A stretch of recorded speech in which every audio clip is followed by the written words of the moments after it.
কয়েকদিন যাবৎ সোশ্যাল মিডিয়াতে একটা ভিডিও খুব বেশি সামনে আসতেছিল। ভিডিওটা দেখলেই মন খারাপ হয়ে যেত। ভিডিওর কথাগুলো এরকম ছিল যে ভাই বোন যখন কথা বলে ফেরেশতারা নাকি সময়টাকে থামিয়ে দেয়, কারণ ভাই বোনরা এই পৃথিবীর পরে আর কখনো মিলিত হবে না।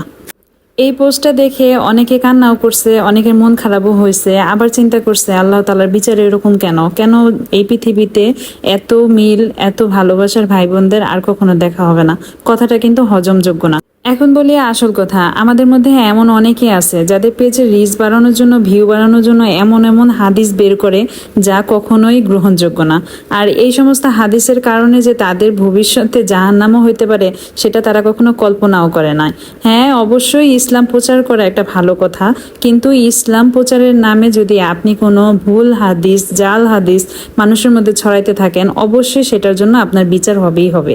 সহিহ হাদিসে স্পষ্টভাবে লেখা আছে, আপনি যদি জান্নাতি হন অবশ্যই আপনি আপনার পরিবারের সাথে মিলিত হবেন।